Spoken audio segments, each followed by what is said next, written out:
श्री शिवाय नमस्तुभ्यम। हम सबको पता है कि 11 मार्च को शिव सोमवार का बहुत ही प्यारा सा दिन है। और अगर आपकी बरसों पुरानी ऐसी कोई मनोकामना है, इच्छा है जो पूरी नहीं हो पा रही है, या फिर आप किसी को कंट्रोल करना चाहते हो, आप ये चाहते हो कि इंसान का दिमाग ठीक हो जाए, सही डायरेक्शन में उसका दिमाग काम करे, तो ये वीडियो आपके लिए है। पूज्य गुरु जी की कथा से सुन के बहुत अच्छे से आपको बताऊंगा। आपको 5 बेर के फल लेने हैं, एक धतूरा, छोटा सा उपाय करिएगा जिससे आप तो खुश रहें, साथ ही साथ आपका पूरा परिवार भी खुश रहेगा। ठीक है, तो यहाँ पे हम लोग पहले उपाय की बात कर रहे हैं जो कि आपको बेर से करना होगा। अब बात करते हैं कि इस उपाय को करने से आपको फायदे क्या होंगे। देखो, आज के टाइम पे क्या हो गया ना कि बच्चे आपके घर के हैं, सबसे ज़्यादा पेरेंट्स अपने बच्चों से होते हैं परेशान कि भैया बच्चा हमारा फ़ोन ज़्यादा यूज़ करता है, उसका दिमाग कमज़ोर है, वो कुछ पढ़ता है तो भूल जाता है, और कुछ तो यहाँ तक भी मैसेज करते हैं कि भैया हम भी कहीं कोई भी सामान रख देते हैं तो भूल जाते हैं। हम क्या करें अपनी याददाश्त को बढ़ाने के लिए और अपने यहाँ जितने भी लोग गलत दिशा में चले गए हैं उन्हें सुधारने के लिए, उसके लिए आपको लेना होगा 5 बेर। ठीक है, यहाँ पे स्क्रीन पर दिख रहा है, आपको इसी तरीके से 5 बेर लेने हैं। बेर का सीजन इस टाइम पे चल रहा है, बिल्कुल शिवरात्रि खत्म है तो आप बेर आप खा सकते हो, बिल्कुल बेर मिल रहे हैं तो 5 बेर लेंगे। साथ ही साथ आपको क्या करना होगा, उन 5 की पांचों बेर को लेकर के, चाहे तो सोमवार का दिन हो, प्रदोष का दिन हो, मासिक शिवरात्रि हो या शिवरात्रि हो, लेके जाएंगे भोले शंकर के शिवलिंग के ऊपर आपको समर्पित कर देना है। ठीक है, समर्पित कर दिया, आप वहां पे खड़े होकर के प्रार्थना कर लेना, विनती कर लेना, जो भी आपकी प्रॉब्लम हो, जो भी आपकी इच्छा हो। किसी का दिमाग तेज करना है तो उस कामना से, किसी को सुधारना है तो उस कामना से, किसी का नशा छुड़ाना है तो उस कामना से समर्पित करना। समर्पित करने के बाद में महादेव से इन 5 की पांचों बेर को उठवा लेना औषधि के तौर पे। किसके नाम से? औषधि की। महादेव हम इसे औषधि मान करके उठा रहे हैं, उठा लेना। उन 5 की पांचों बेर को लेके आप अपने घर लाना। ठीक है, उन 5 की पांचों बेर को उठाना और खा लेना। ठीक है, खाने के बाद में आपको उसमें से बीज नजर आएगा। अरे आएगा कि नहीं आएगा? इसी बीज को घिसोगे। ठीक है, जब इस बीज को घिसोगे ना तो कुछ इसी कलर का आपको निकल करके आएगा चंदन। अरे आएगा कि नहीं आएगा? इसी चंदन को संभाल करके रख दो और लगातार 5 दिनों तक जिस इंसान का दिमाग कमजोर है, वीक है, उस इंसान को चटाना स्टार्ट कर दो, खिलाना स्टार्ट कर दो। किसी का नशा नहीं छूट रहा है, उसके जल में मिला के पिलाना स्टार्ट कर दो। इतना करके देख लो, महाशिवरात्रि या फिर उसके बाद किए जाने वाले इस उपाय को जो भी व्यक्ति कर लेता है, उसकी जो भी प्रॉब्लम होती है उसके घर की, वो सभी की सभी समस्याएं खत्म होती हैं। ठीक है, बस एक चीज़ का ध्यान रखेंगे, इसके जो बीज होते हैं बहुत टाइट होते हैं, तो आपको थोड़ा मेहनत ज़रूर लगेगा, लेकिन एक बार आपने कर लिया ना तो फिर आपको एक जीवन से सारी समस्याएं खत्म होंगी। ठीक है, करिएगा ज़रूर। तो यहाँ पे हम सभी लोगों ने पहले उपाय की बात कर ली है। अब आगे बढ़ते हैं इस वीडियो में हम लोग अपने दूसरे उपाय की तरफ, जो कि आपको करना होगा धतूरे से। ठीक है, अब धतूरे से तो करोगे, अब इस उपाय के सबसे पहले समझ लो कि फायदे क्या हैं। इस उपाय के फायदे हैं कि आप किसी भी इंसान की बीमारी को दूर कर सकते हैं। अच्छा उपाय इसलिए है ना कि आप चाहें तो इस उपाय को अपने लिए तो कर ही सकते हो, साथ ही साथ किसी और के लिए भी कर सकते हो, चाहे वो आपके घर का सदस्य है या फिर कोई बाहरी है। ठीक है ना, देखो क्या करना होगा, आपको लेना होगा मात्र एक धतूरा। इस टाइम पे बहुत आसानी से धतूरा भी मिल जाएगा। धतूरे के साथ आपको लेना होगा 1 चम्मच शहद, इससे ज़्यादा मत लेना, बस 1 चम्मच शहद ले लेना। इसको लेंगे, एक तांबे का लोटा लेना, उसमें जल भरेंगे। ठीक है, इन सभी चीज़ों को लेकर के पहुंच जाएंगे महादेव के शिवलिंग के पास में। तरीका समझिएगा, क्रम समझेंगे। सबसे पहले वहां पर पहुंच करके जो आपके पास में एक धतूरा है, उस धतूरे को महादेव के शिवलिंग के ठीक ऊपर समर्पित कर देंगे, और जिसके कांटे वाला जो पोर्शन होगा वो हो जाएगा आपकी तरफ, और जो डंडी होगी वो होगी बाहर की तरफ। ठीक है, समर्पित किया। समर्पित करने के बाद में जो आपके पास में शहद है ना, उस शहद की 5 बूंद गिराएंगे। चाहे आपने कितना भी शहद ले रखा हो, बस उसी शहद की 5 बार में, अब चाहे 1-1 बूंद गिराओ या 1-1 चम्मच गिराओ, कहने का मतलब है इस धतूरे के ऊपर 5 बार आपको शहद गिराना होगा। ठीक है, शहद गिरा दिया। शहद को गिराने के बाद में जो इंसान आपके घर में बीमार पड़ा हुआ है, बहुत दिनों से मेडिसिन खा रहा है, दवा खा रहा है, उसको दवा असर नहीं कर रही है, तो उस इंसान का नाम और गोत्र बोल करके 1 लोटा जल उसी धतूरे के ऊपर समर्पित कर देना, और आपको कुछ भी करने की जरूरत नहीं है। ठीक है, जो भी व्यक्ति सोमवार के दिन इस उपाय को कर लेता है, उसके घर से चाहे वो कितनी भी पुरानी, कितनी भी बड़ी बीमारियां हो, वो धीरे धीरे करके खत्म जरूर होती हैं। ठीक है, करिएगा ज़रूर, बहुत ही आसान सा, बहुत ही ज़्यादा छोटा सा ही उपाय था। ठीक है, 2 उपाय की बात हमने कर ली है।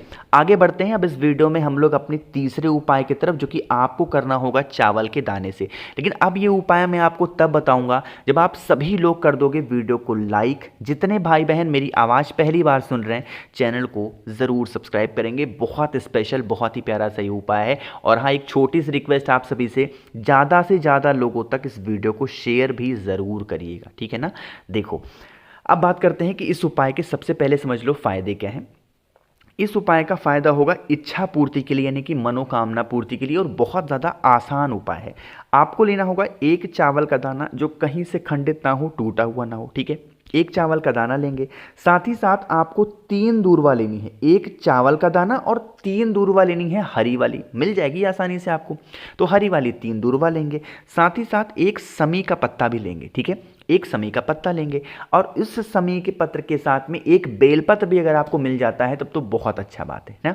एक तांबे का लोटा लेना, उसमें जल भरेंगे। कोई भी सामान इस कलश के अंदर नहीं डालेंगे, जितनी चीज़ें मैंने आपको बताई। ठीक है, सभी चीज़ों को लेंगे, पहुंच जाएंगे महादेव के शिवलिंग के पास में। अब तरीका यहाँ पे ये है कि पहले क्या चढ़ाएंगे, बाद में क्या चढ़ाएंगे।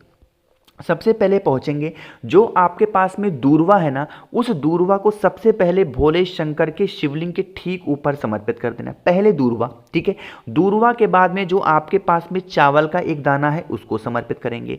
चावल के दाने के बाद में जो आपके पास में समी का पत्ता है, उस समी के पत्र को समर्पित करेंगे। अब समी पत्र को समर्पित करने के बाद में सबसे लास्ट में महादेव के शिवलिंग के ठीक ऊपर उस एक बेल पत्र को भी समर्पित कर देना।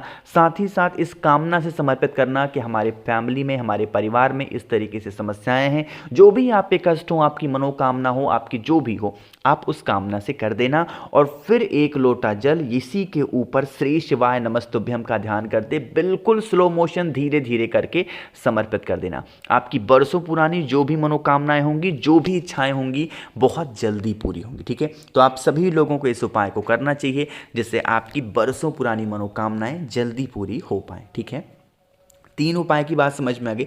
एक बहुत ही छोटे से और आसान सी उपाय की बात करते हैं, जो कि चौथा उपाय है। और ये चौथा उपाय भी उसी के लिए है जिन्हें अपने माइंड को शार्प करना है, तेज करना है, किसी को सही दिशा में लेकर के आना। कोई इंसान भटक गया है, गलत संगति में चला गया है, नशा करना, शराब पीना या फिर मारना पीटना, आपकी बात नहीं सुनना, चाहे आपका बच्चा हो, आपके हस्बैंड हो, आपकी वाइफ हो, कोई भी हो। ठीक है, उसके लिए आपको लेना होगा 9 मुखी रुद्राक्ष। क्या लोगे? 9 मुखी। जैसे ही 9 मुखी का नाम सुना, काफी लोग कहेंगे भैया 9 मुखी नहीं है, 9 मुखी नहीं है। तो आपके घर में कितने भी मुखी पड़े हुए हो, कितने भी मुखी से रुद्राक्ष से उपाय कर सकते हो। ठीक है, लेकिन पहले कोशिश करेंगे कि 9 मुखी रुद्राक्ष आपको मिल जाए। ठीक है, लेना। साथ ही साथ आपको थोड़ा सा ज्यादा मात्रा में शहद लेना है। ठीक है, शहद लेना और उसी शहद के अंदर उस एक रुद्राक्ष को डाल देना है ना।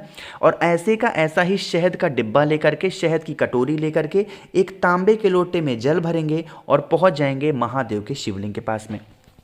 तरीका समझिएगा, आपके पास में जो धतूरा है ना, सॉरी, जो आपके पास में जो रुद्राक्ष है ना, उस रुद्राक्ष को उस शहद में से निकाल करके महादेव के शिवलिंग के स्थान पे, माता अशोक सुंदरी के स्थान पे समर्पित करेंगे, कुछ यहाँ पे। ठीक है, समर्पित कर दिया।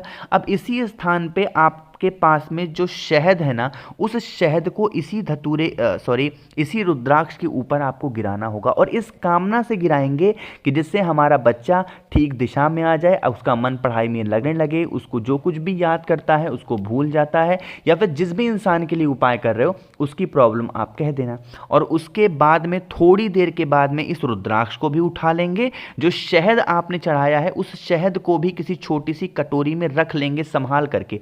रुद्राक्ष को लेके घर पे जाएंगे, उसको धुल करके अपने घर में रख लेंगे और इस शहद का इस्तेमाल करेंगे। शहद को रोकने के बाद में 1 लोटा जल महादेव के शिवलिंग के ऊपर जरूर समर्पित करना। ठीक है, शहद को लेकर के अपने घर जाएंगे और घर पे जाएंगे और उस शहद को 11 दिन में खत्म करना है। कितने दिन में? 11 दिन में उस शहद को, रोके हुए शहद को खत्म कर देना। जो इंसान आपके घर में बहुत ज्यादा क्रोध, गुस्सा, गलत संगति में, जिसका दिमाग नहीं तेज है, हमेशा फोन चलाता है, दिन भर पढ़ना लिखना कुछ भी नहीं है, उस इंसान को 11 दिन में उस शहद को किसी भी तरीके से किसी भी चीज में मिला करके देख लेना। उसकी जो हैबिट होगी वो धीरे धीरे करके सुधर ज़रूर जाएगी। तो कोशिश की मैंने आप सभी को बहुत ही अच्छा प्यार से समझाने की। वीडियो पसंद आई हो तो लाइक करिएगा। कुछ पूछना है, नहीं समझ में आया, नीचे कमेंट सेक्शन में पूछें। अगर आपको मुझसे फ़ोन पे बातें करनी है, मैसेज बातें करनी है, तो आप हमें इंस्टाग्राम या फिर फेसबुक पे फॉलो कर सकते हैं, जिसके लिए सर्च करना होगा द नेचुरल प्लैनेट 108। और हाँ, जितने भाई बहन मेरी आवाज़ पहली बार सुन रहे हैं, चैनल को ज़रूर सब्सक्राइब करेंगे। श्री शिवाय नमस्तुभ्यं।